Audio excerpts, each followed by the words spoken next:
Hola amigos, buenas noches. Estamos en Ley para Todos. Esta noche tenemos a un invitado que es un abogado corporativo. Es Pablo Esteban Andrade Monge. Él es Head Legal and Compliance de la empresa Alcom.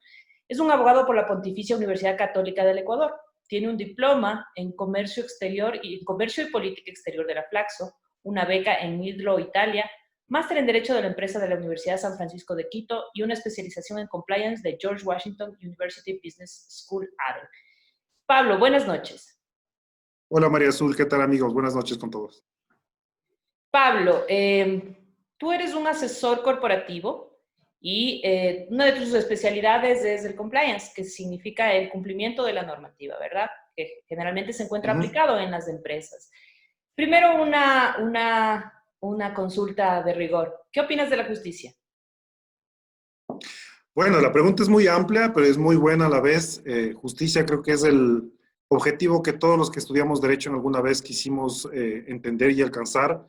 Para mí la justicia es uno de los más importantes y vitales principios para que una sociedad o un país tenga éxito.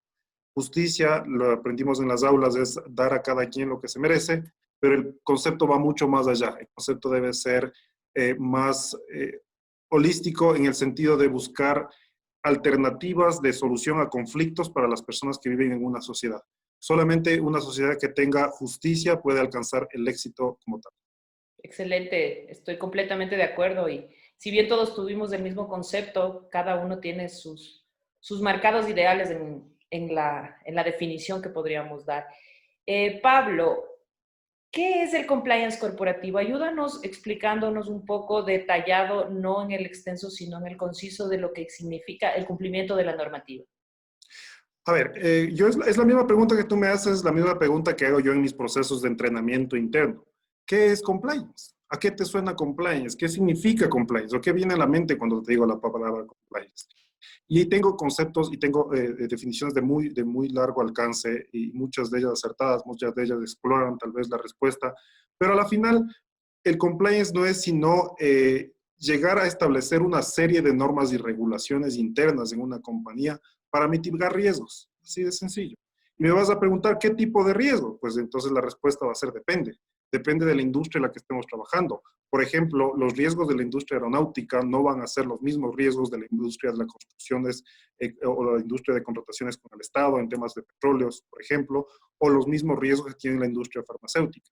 Pues todo depende de qué riesgos son los que identificas tú como compañía y en base a esos riesgos, una vez que los identificas, estableces un programa de compliance, que es nuevamente sin un conjunto de normas, para mitigar esos riesgos, para que todos, desde el tone of the top, como se llama en compliance, el manejo del discurso desde lo más arriba de la empresa, manejen ese riesgo de la forma en la que la empresa no reciba impactos tanto económicos como reputacionales por haberse saltado ese tipo de procedimientos. Básicamente eso es compliance. Es decir, el compliance corporativo o cumplimiento de la normativa o en algunos casos para el sector público podría ser lucha contra la corrupción, que también se implementa el compliance, entiendo. El compliance corporativo implica la prevención de un contingente que puede dañar entre lo económico y la reputación de una empresa, ¿es correcto? Es correcto. Y tú topaste un tema muy importante, uno de los pilares más importantes de compliance, que es el tema de la lucha de la corrupción. Justamente los programas de compliance nacieron de casos antiguos en Estados Unidos, por ejemplo, de la compañía Enron, en los que hubo muchos manejos extraños.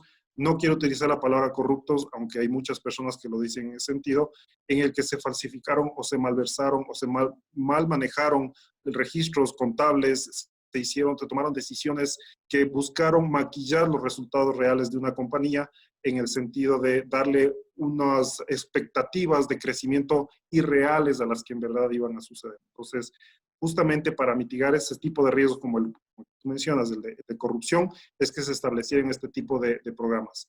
Hoy en día, anti-bribery o lucha de corrupción es una de las políticas más importantes en los programas de compliance. Compañías que cotizan en bolsa de los Estados Unidos o en cualquier bolsa tienen como instrucción directa tener un programa de compliance justamente para mitigar el riesgo de sobornos. FCPA es una ley muy fuerte en los Estados Unidos que lucha justamente en contra de la corrupción en países extranjeros, y en casos en los que se identifiquen corrupción en estos países por parte de las empresas que tengan alguna conexión con los Estados Unidos, reciben fuertes sanciones a nivel del Departamento de Justicia o a nivel del Estado de los Estados Unidos. Claro, entendemos que compliance nace de los Estados Unidos, quienes son los principales iniciadores y seguidores e implementadores de esta tendencia mundial de cierta manera, hacer lo correcto.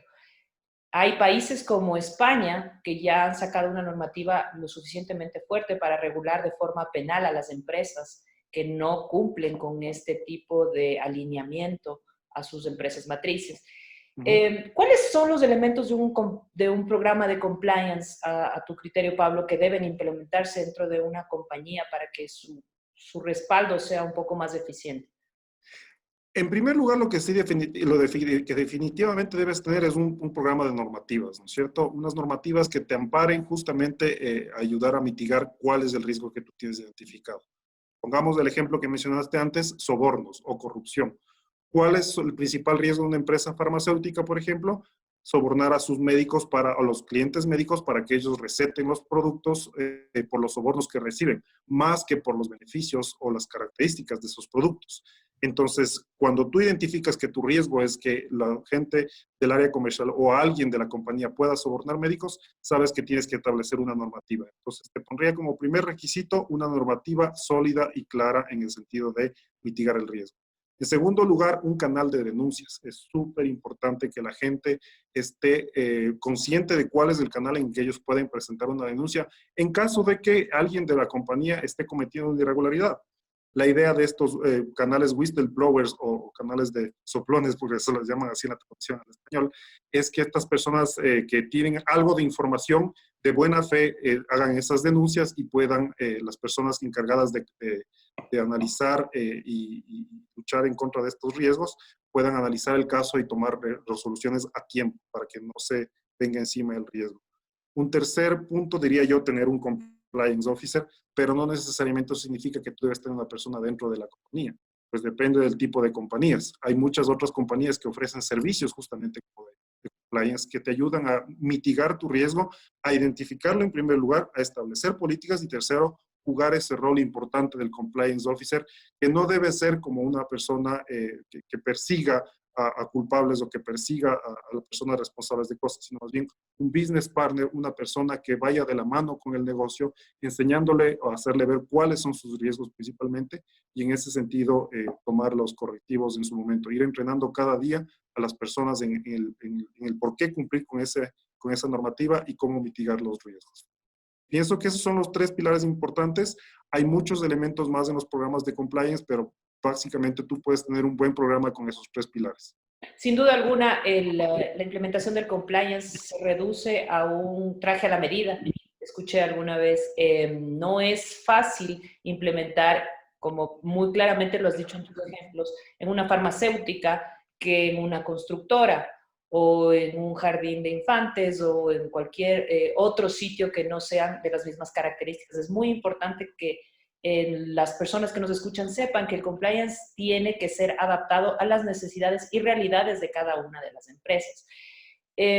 Al momento, el tema de que sea tercerizado el oficial de cumplimiento me parece que es uno de los razonamientos más coherentes que se puede establecer, porque cuando hay una dependencia laboral, una dependencia jerárquica dentro de una empresa, es más difícil que se mantenga una equidad un poco por parte de la persona que tiene a su cargo la responsabilidad de verificar, de analizar, de examinar, de investigar si es que las denuncias son válidas o no, son reales o no, y tienen su sustento, ¿no? Que de cierta manera es lo que se maneja un poco con el compliance.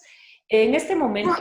Un comentario importante, María Azul, por lo que acabas de mencionar. El programa de compliance no es exclusivo del compliance officer.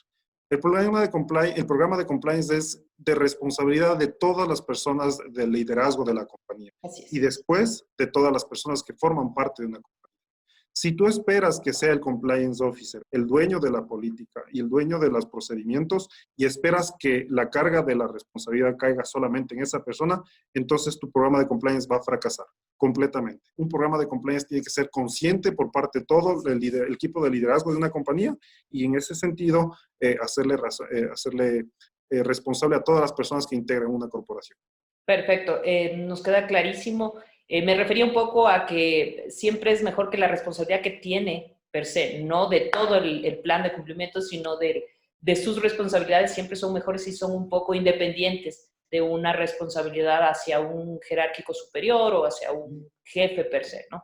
En este momento y tomando en cuenta casi todas las denuncias que se han presentado en temas de corrupción, ¿tú crees que en algún momento, porque hay muchas empresas, conozco las grandes transnacionales en su gran mayoría lo tienen implementado, pero por ejemplo las pequeñas y medianas empresas no lo tienen así, lo ven como algo que tiene un costo porque toda implementación tiene un valor y esta implementación tal vez no les parezca importante, razonable. ¿Crees que en algún momento vamos a lograr una cultura de cumplimiento o va a quedar en una utopía?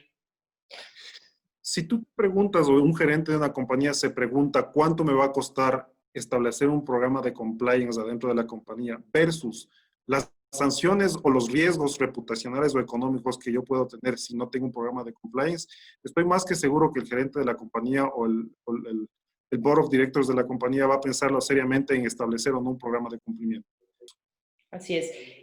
Una vez realizada la inversión, muchas empresas lo hacen únicamente por un acto reputacional. Es decir, yo tengo certificado de mi ISO 37001 antisoborno, me estoy preparando en otras, y lo dejan en un determinado compliance papers, que quiere decir que yo tengo el compliance implementado de papel. Entonces, no es muy práctico, no es muy lógico, y la inversión no lo amerita. Porque si bien como tú dices, la inversión lo que implica es el hecho de tener un rendimiento posterior, porque obviamente las empresas buscan una rentabilidad y una eficiencia, es importante que sepan que no solamente el implementarlo, sino crear esa cultura organizacional dentro del cumplimiento normativo es lo más importante. Ya se hacen un traje a la medida, pónganselo y lúzcanlo, mi criterio. Pablo, finalmente, ¿se va a eliminar la corrupción en el Ecuador? No creo. La corrupción ha existido desde que el hombre empezó a ser hombre, creo yo. Desde que se empezaron a hacer negocios en la historia de la humanidad debe haber existido corrupción. Corrupción existirá, corrupción existe hoy en los países más desarrollados. Claro que no estará al mismo nivel de otros países menos desarrollados, otros países que tienen oportunidades de crecimiento todavía. Y creo que la corrupción nunca se va a eliminar. Lo importante acá es establecer los mecanismos que creen un ambiente mucho más amigable hacia la lucha de la corrupción y solamente cuando tengas un ambiente mucho más amigable en ese sentido, tú vas a tener más inversión y vas a tener más crecimiento como país y como economía. Sí, desalentador, cierto, es un criterio muy válido y lo penoso es que estemos conscientes de esa realidad.